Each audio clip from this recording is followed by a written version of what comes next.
Doesn't it just seem like the calving season for 2017 was just over?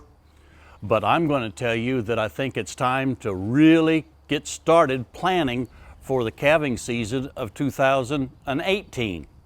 Why would I say that? Well, I think this is a good time to look back in our calving book and see what problems we had in this last calving season and what we can do to help prevent those problems in the future. For instance, if you look back in your calving book and you see that the primary source of any death loss took place right at calving time, right as the calves were delivered, and especially if you notice that primarily the loss was in 2-year-old heifers when they had their calves. Well, that tells me then that we probably want to reevaluate our heifer growing program for this next year.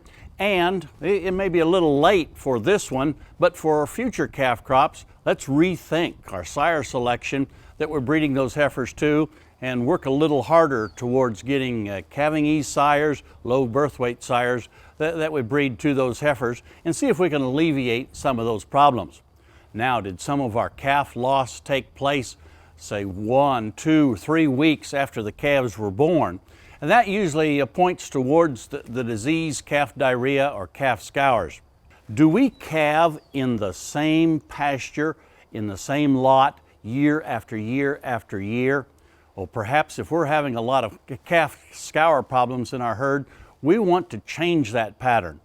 Also, I think that this calf diarrhea situation also could point us towards that heifer development program once again, because we know that calves born to thin heifers are a little more likely to have some calving difficulty, and that thin heifer isn't giving as much colostrum, that first milk, that calf needs for disease protection.